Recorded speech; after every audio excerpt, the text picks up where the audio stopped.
Over 218 episodes of Ruthies Table 4, I've interviewed actors, chefs, musicians, and politicians. Today, I'm here with Marina Hyde and Richard Osman, two great friends and also the hosts of my favorite podcast, The Rest is Entertainment. Marina is a brilliant journalist. When I don't know what to think on any subject, I read her with an open mind and then think what she thinks. Richard is a brilliant TV producer, presenter, and hugely successful novelist, and one of the most loved members of the River Cafe family.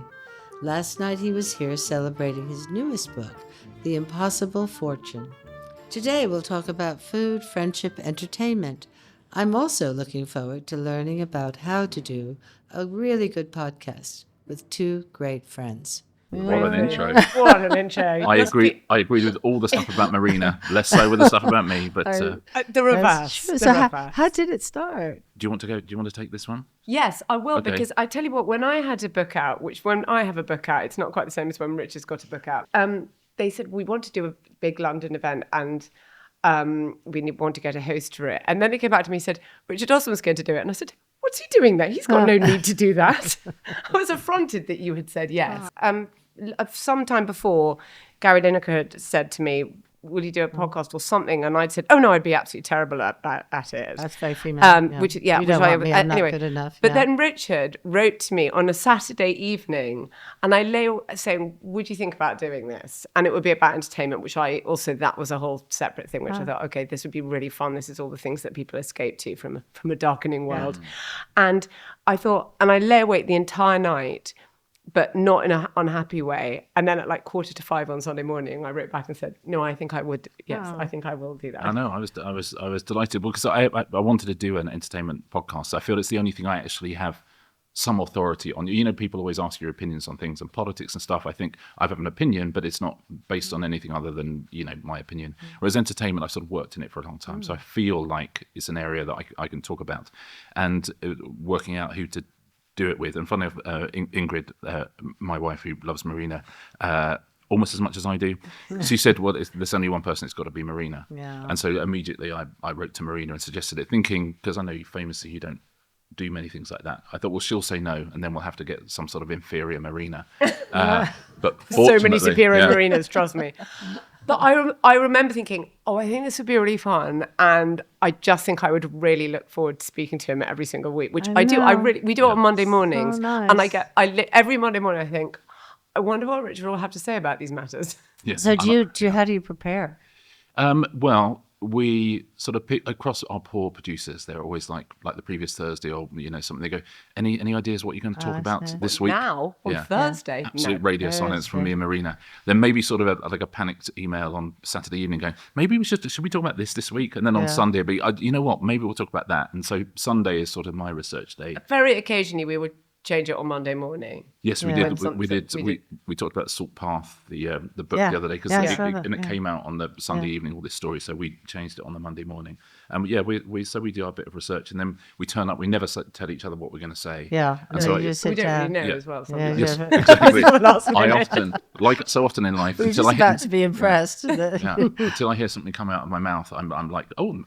Didn't know you were going to say that. That's my opinion. But I just sit back and Marina, let's rip, and I'm thinking this is great. So we're here to talk about food, aren't we? Yes. Yeah. So we thought we always start with the reading of the recipe. Would you like to do the ingredients and I'll do the? No, I'll pretend we're doing a podcast. Okay. I thought you should just do that, and I could sit back and relax. Hello and welcome to Grilled Veal Chops. My name is Richard Osman. And I'm Marina Hyde. I have a question, Marina. It's from a Ruthie Rogers. Ruthie, thank you for your question. And she's saying, exactly what would you use for ingredients if you were cooking grilled veal chops? Great question. I'd have 4 thick veal chops. 4 of them? Yeah, I'd have 4. I'd have 4. Is that for 4 people? I think it would serve 4. Yeah, I would. And then I'd have 50 grams of prosciutto fat. Okay. Yeah. The peel of 2 lemons. Yeah. 2 tablespoons of sage leaves. 2 tablespoons of sage leaves. Yeah. But you're piling them up? Yeah, I am. I'm chopping them beforehand. I'm never sure about tablespoons because heaped tablespoon, I don't know. Listen, that's my issue. There's a level of imprecision that this will Yes. admit of. Then we'd have a tablespoon of lemon juice. Okay. And sea salt and freshly ground black pepper. When aren't they there? That's They're like what you evil would do. Longoria and Orlando Bloom of celebrity weddings. They're on every list, those two. Do you have a further question for me? Yes, I'd like to know what to do with these items. And who's that question from? Ruthie's back on. Oh, Ruthie again. She's had Two questions in a row. I think she's known as what's called a super fan. So superfan Ruthie Rogers asked, Yeah. what would you do with these for the grilled? What would I do with them? God, that's a good question. So what have we got? 4 thick veal chops. So quite thick. I think probably, so you got the prosciutto. Take the prosciutto fat, take the lemon peel and sage leaves, lemon juice and that seasoning. Stick them in a food processor is the first thing I would do. And if you've got, you've got all your different settings on your food processor, I would use pulse chop. So pulse chop that to make a coarse, thick paste. Is what I would do. Mm-hmm. Then you dry the veal chops thoroughly. I don't know how wet they are, but if they are wet... With a kitchen towel, I think. I would definitely do it with a kitchen towel. And then I would spread the mixture, remember from the food processor from before, just spread it evenly on each side. Grill, I would say 5 to 8 minutes, something like that. Mm-hmm. And then, hey presto, you've got yourself absolutely perfect grilled veal chops. I hope that answers your question, Ruthie. Thanks for listening. I'd say that was a brilliant reading of it, and I really will learn a lot from the next time. As a matter of fact, I thought I would ask you why you chose that recipe, or did you have veal at home? Well, I chose this recipe, and I have made this recipe many times, actually. And it is a real high wire act because I have to tell you, veal chops are very, very expensive. There's something about me that I don't know. Yeah, especially thick ones. Yeah, especially very thick ones. Yeah. And if it goes wrong, it's completely ruined. And all veal chops are wrong. This is from the book that came out in the mid-90s, right? This is the first book. Yeah, exactly. Got a lot wrong in that book. Oh, did you? People say to me, I made something, and it didn't come out that well. I go, what was our first book? Yeah. Listen, it's like the Thursday Murder Club. Yeah, I didn't absolutely know what I was doing. Yeah, I didn't either. We just Honestly, did this. I don't want to reduce the sales of our first book because we do love our It's a first banger. book. Yeah. It's a classic. Remind but if you want to me of make the name of the something, first book. I would go. It's called the River Cafe Cookbook. Oh, But it's simple, the blue one. classic. Yeah, but I would definitely followed go by the to yellow. the one that we did for our 30th birthday called River Cafe 30. Clever. Which is kind of more knowledgeable. Gets the There you go. But, it's fine. Yeah. We were young. We started out. You were faking it sold till you to were making millions. it. Yeah. We were saying how and why the veal chops, why you chose this recipe. Well, I chose this recipe because, first of all, I absolutely love veal chops. I felt the recipe was quite forgiving because I could see, obviously, the main thing you don't want to happen is for it to dry out because once that's happened, the end. So I saw that you did this thing with the fat. I really always try and push myself too hard on all sorts of different things. So when I did this, I always used to feel like, this is such a high wire. If I can pull this off, then maybe everything else in my life will go right too. Do you think cooking is a performance? Do you think? People say to me, how do you feed 200 people here when I can't do a dinner party of 8? And I go, I don't like doing a dinner party of 8. It's hard. It's such a performance. You're taking something out, you're feeding it to people.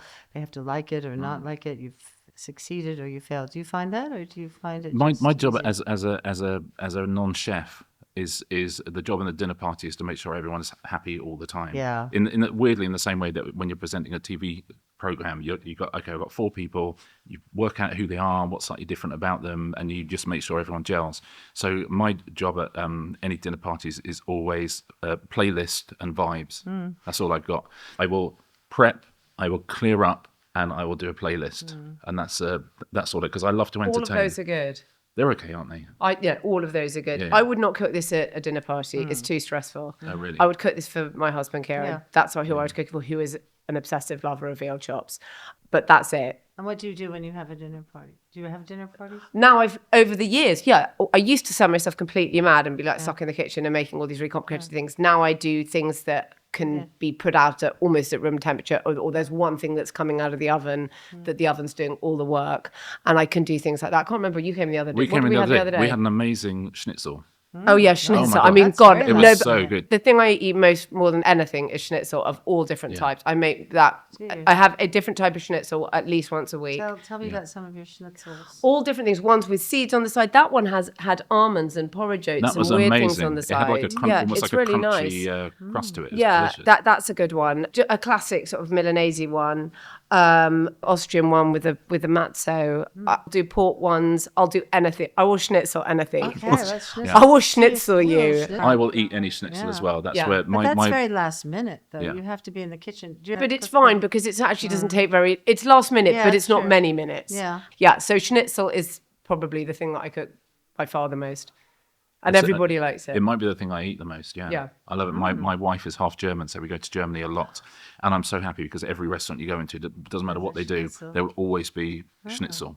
And usually, especially in the south, there'll always be fondue as well. So I'm always happy to be in Germany. Nice. Yeah. And when you were growing up, did your parents entertain? Did you grow up with dinner parties in your house? Did you have? No, they never really did that. And actually, we never went out, I must say. But no, I think it was expensive and we didn't go out. Yeah. But my mother sort of hated cooking and sort of still does, but cooked every single meal. But we had about 5 dishes on rotation. And they were called funny things. They were, some of them were like obvious what they were. There was like kidneys and rice or spaghetti bolognese. Some of the things were called things like chicken in a mess with rice. Okay. And there were all of those things. But when I was coming here, I was thinking, my gosh, if I was giving the honest sort of the account of all of those things, there were certain moments, and you look back to them. Remember the shop Bijam? I remember I had a Saturday job in Bijam. Did you? You didn't? It was the precursor to Iceland. Yeah, it was. I was going to say, was that a freezer? It's a shop that sold freezers and also things that went in freezers. So clever. One-stop Very shop. clever. Fill it up and I'll take it. Aesthetically, it's a nothing experience. These guys, but for a certain type of woman who did not want to cook particularly, Fair enough. those chests were treasure chests, and in them were things like, I remember the first time we saw a Viennetta, we were like, oh my God. What? How could such a thing be created and look so perfect? Yeah. And retain its, the answer, of course, was a little ultra-processed or whatever. But at the time, we didn't know any of these things, and we lived in blissful ignorance. Yeah. And they had... No one's ever topped the Viennetta. No, well, Sarah Lee's had a good go. I tell you, some of Sarah Lee's frozen desserts, Really? that came out. No, I things grew that up would on come Sarah out. Lee. That was very American. Yeah. Sarah Lee. Well, The brownies, eventually, remember Sarah Lee yeah. brownies? Yeah. And so those sort of things would come out, and they, and ice cream, fancy ice cream flavors. Can I say something about fancy ice cream flavors? Yes, please. Now, Ruthie, you're an experimenter in the kitchen. You understand food and flavor and all of those things. So, the history of ice cream. We have vanilla, of course, classic. And then we had chocolate, and then we had strawberry.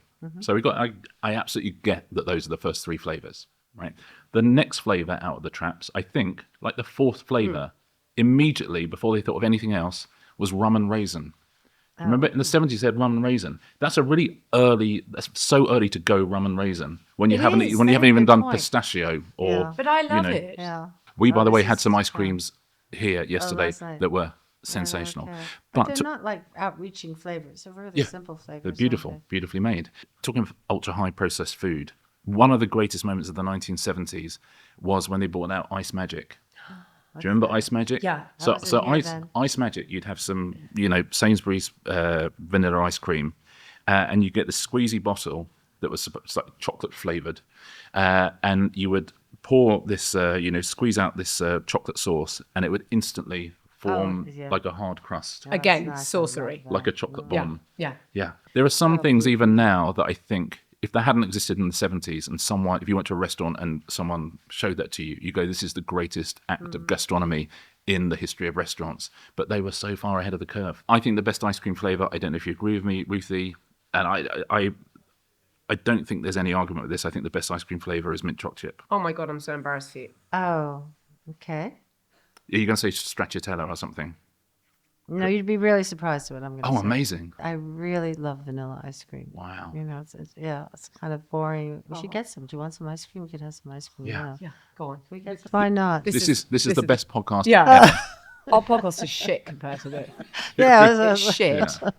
The best ice cream I ever had was in Italy, of course, in Rome. And there was this gelateria we went to all the time, which is called Ottaleg. And we thought, that's an unusual name. But anyway, we kept going back there because it was just incredible. And, it's a hole in the wall one. And it was only we were there for a month. It was only at the end of the month that I worked out that Ottaleg was gelato backwards. Oh. I'd always thinking, that's an unusual name. And you think, Kind of Oh, German, that's doesn't cool. it? yeah. The hole in the wall place, there's a place in Newlyn in Cornwall that's called Gelbert. And I have been having this ice cream since, and people used to queue for absolutely miles for it. And it's just, they just do vanilla. And it was honestly served out of a bucket. There was really, they had a dairy. It was amazing. And no one ever got sick, blah, blah. But it was a proper thing. And the only way you could have it served was plain or with clotted cream on top. And by the way, clotted cream on top of ice cream, you're thinking, so perverted, it's far too much. Yeah. I can assure you. It is the best dessert, though, don't you think? I love ending a meal with ice cream. Or, 100%. It's a million different things. It can be whatever you want it to be. Sometimes on the way home from work, I stop. We have one on the King's Road called Vency. They do really good ice cream. They've got a good one. And if it's not too late. But then I always buy one for the taxi driver if I feel guilty. And I bring him one. And then I gave one to him the other day. And so he said, the last time you were in my cab, Ruthie, you got me an ice cream. Okay. So back to your mother now, except for your poor mother. She has never loved cooking at all. But I do think there was a sort of liberation in those frozen chests for many people. Yeah. And I love cooking, but I sort of taught myself. But did you sit down to dinner every night as a family? Yes, always. You did every night. How many of you were? And it was very noisy because there were 3 girls, 3 sisters, and my parents. My father loved having 3 girls, but if we brought friends home from school and stuff like that, then sometimes there would quite regularly be like 9 people. Yeah. Did you have dinner every night? Every night. My mum, again, I think my mum would love to have been a good cook, and my parents split up when I was quite young, so she kind of got out of the thing of people coming round, and she had 2 boys, neither of whom were particularly adventurous, so it very quickly it was the absolute typical. I think that's the reason I never get food poisoning, because I was brought up on potato waffles and spaghetti hoops from a can and fish fingers and things like that. So I think that she would have loved to every night rustle something up, but she never had an appreciative audience. Oh, it's also. Did she work during the day? Yes. So she became a teacher. She was a primary school teacher. Because that's hard. You're working hard all day and then you come home and you got to cook. Did your mom work? She did when we got a bit older, but she didn't when we were all small at the same time.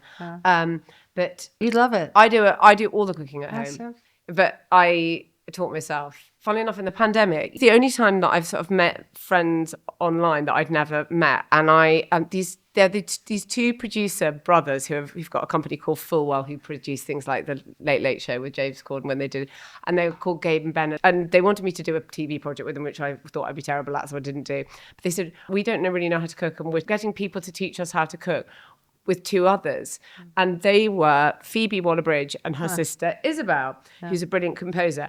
And so we were in this cook-along. So we would go on Zoom and people would teach us how to cook things. And there were amazing people who taught us how to make challah bread, our plaiting was so bad. And when the things were rising and doing this, we would all talk to each other. And it was this amazing thing. And we didn't know what we were doing technologically. We would just have our laptops set up on our shelves in our kitchen. And it was so fun. Oh, look. Oh, my God, look at this. Look at that. And I think I ate your ice cream yesterday as well.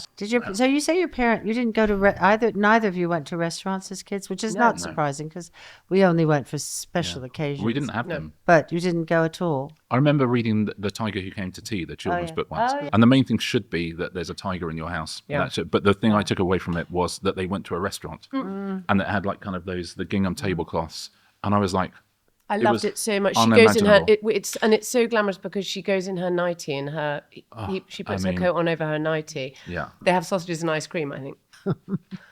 Do you think about what you're going to eat when you wake up in the morning? Yeah. Do you? Immediately, I think about all the different meals. Yeah. I love all the different meals. I can't play favourites. And I really think for my children, I want to make them a cake. I want to do things like that. I always try and do absolutely everything and do all my work and make a really big supper and make everyone a cake. Yeah. Do you think that's a personality trait of yours, Marina?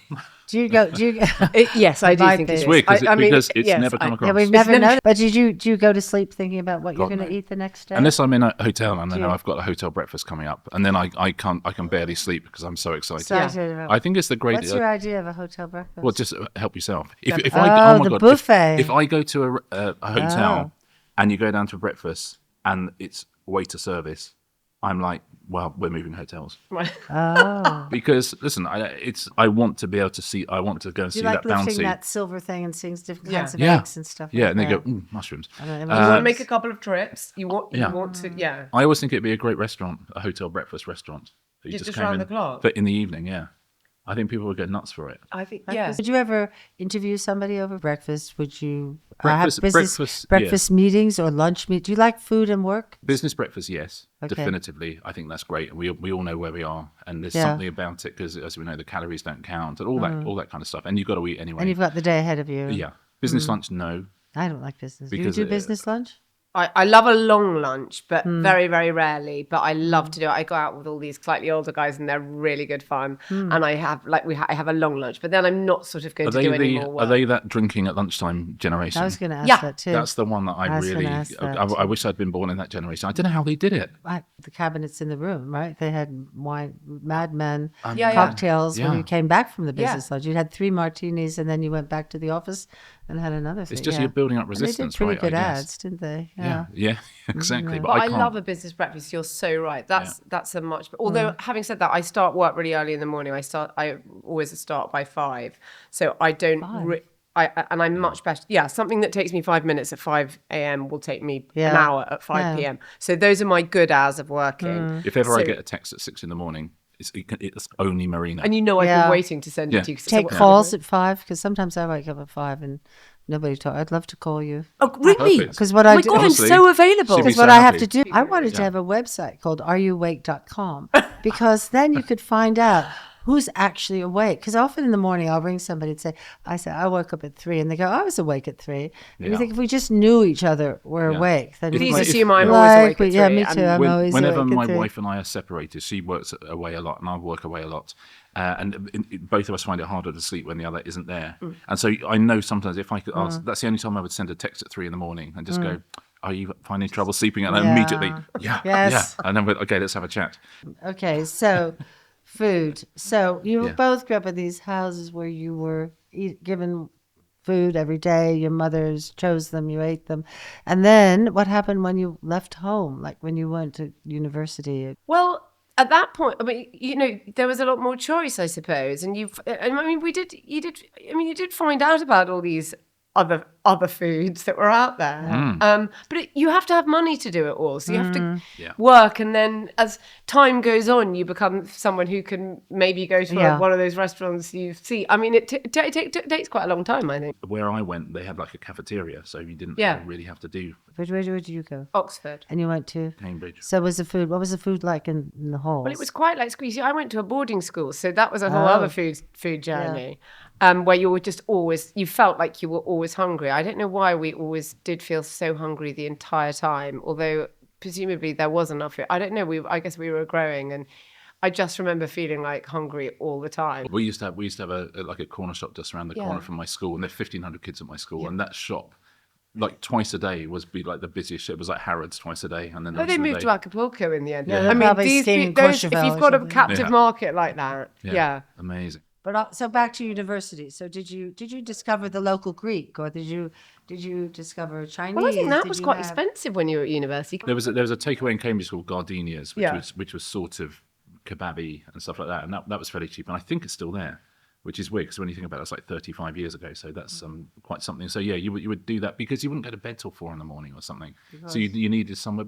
And you would have kebab vans. There's kebab vans. There were so many kebab vans. You'd be eating at midnight. Yeah. Could you imagine doing that now? Well, you'd have to eat sort of twice. You that'd be might like an have early the breakfast. canteen earlier, and then you might have the hall food or whatever it was called, and then you might have because you certainly weren't having breakfast. Oh no, because you were not seeing the morning. Yeah. And so when did you actually find that food was interesting to go? I think never is the truth with me. I've always had a slightly uncomfortable relationship with food. So I like it. I like nice food. I've got very bland tastes. I've got I've got the taste of a boy from the 1970s. I've never had it beaten out of me. So every restaurant I go to, I make sure I see, okay, there's one thing I like. So whenever I go to that restaurant, I know I can have that. And so, I've never had an adventurous time with food. Listen, I eat it. Yeah, for sure. But it's never been something I've fetishized particularly. And I always wish it would. I love, when you see someone playing like a concerto and you think, what must that be like?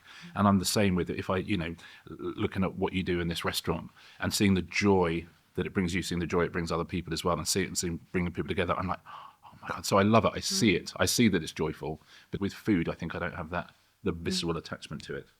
Yeah, no, I think I do. I feel actually really what my university food story was that I had an eating disorder there. And then afterwards, funnily enough, when I thought, I can't really continue like this at all. I thought to myself, I will never think about food in the same way that I have been thinking about it. And I can't, and I must go back. I must tunnel back to my childhood adoration of Viennettas and so on. And I thought I will never weigh myself again. I mean, now I'm 51 and I haven't really weighed myself since I was 22. And it's funny, even when I remember when I was pregnant and, they have to weigh you in the hospital appointments, when they would say the thing, I would do a thing like that because I thought I must never hear this number ever again. And I still do that now. Isn't that silly? And I thought that please don't tell me the gender or how much I weigh. And the only thing that I could really think of all the time was I must never, ever think about it in those terms again. I must never look at what a calorie is. I must never think about this ever again in my life. And it took time to get out of that. It was anorexia, was it? Yes, but it's like an excess of control. So, and I know you've had the other side of this, which is I had to learn to let go control. Yeah. And then when I had, everything became this unbelievable world of like a sort of Wonka factory of, that's when I taught myself to cook and I did, and I would eat anything and try anything and I loved it all and I still love it all. And I think in a funny kind of way, it's probably one of my most significant achievements in my adult life. And also that came at a time when then you started work and I had more, I had some of my own money and I could go to places. And it's a world, isn't it, a restaurant? Food, I've talked to you before about like restaurants as entertainment and you're in a tiny, it's 2 hours of glamour and being a virgin, like in the way that people are on holiday are much more bold and sort of they say, I might wear this on holiday about certain outfits. Women say this about dresses. I wouldn't wear it in London, but I'd wear it on holiday. You become a version of yourself that's a sort of slightly kind of knowing, glamorous, 15% more glamorous version of yourself when you go out, I think. Yeah. Do you feel that? I think that a restaurant to me, especially somewhere like this, it's like we sometimes on the rest of entertainment, we talk about entertainment and what it is. And I think it's, if you go to the theatre, if you watch a great piece of TV, if you listen to a great song, if you go to a great restaurant, nobody here needs to be doing this. Yeah. Right? It's like someone has gone out of their way to do something extraordinary to make you happy, and that's the same with films. Sometimes you leave a theatre, you just go, that's so weird. 8 human beings just stood on a stage and practiced for 6 months just to tell me this imaginary story. Yeah. And it's the same with food. The food is coming from everywhere. People have grown the food. People have cooked the food, and it's none of it needs to happen. And it's what makes us human. The fact that we want to do that, and it's evanescence. The fact that it's just sort of vanishes into the night, and that was that. And it is like a theatrical thing, I think. I often think that in the best restaurants I've been to, like, wow, I'm part of just an incredible performance here.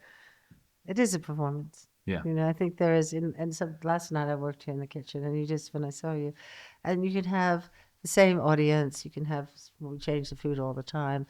You can have the food, you can have the same chefs you're working with, whatever it is, but you can finish and say, that was a great night. Yeah, or you can say, that wasn't a great night. Yeah. And why wasn't it a great night? It's the vibes. Yeah, the vibes. Exactly. It really is vibes. Exactly. Yeah. So we're going to go and have some lunch now. But we always end this podcast, our conversation, with a food question. Marina, first, what would you go to for comfort food? Well, now I've talked about Schnitzel, I'll have to talk about the other one. Mine would be roast chicken and roast potatoes, and one of the main reasons it would be is because I know that the way I do roast chicken and the way I do roast potatoes is the way that my husband likes it the most, and it's him. Yeah, I always love that question, and everyone has different answers, which is, if you could only eat the cuisine of one country for the rest of your life, which would it be? And people have, which is like sort of impossible, but Italian is the only obvious answer. I think there's plenty. My daughter would say Chinese. I think my son would say Japanese. I would say Indian. But that's the problem. You can only have one. Thank God this isn't real. Yes, thank God it isn't real. So I would say something like a carbonara, which is one of the few things that I can cook, and I love to cook, and you can make with the simplest of ingredients, and it's that is just like. It is so comforting. Who's not enjoying that? It's so comforting. It's like I'd almost say cacio e pepe, which is even sort of simpler, but I think carbonara just has a little bit of a little bit extra to it. I think you like food more than I have an unrefined palate. I think you do like it, don't you? I think this is a man who says he's not interested, but I think you. I like your food for sure, and I like your food. Oh, there we go. So there you go. There we go. So, we've won. Yeah, that's entertainment. Thank you. It's lovely. Thank you so much, Ruthie.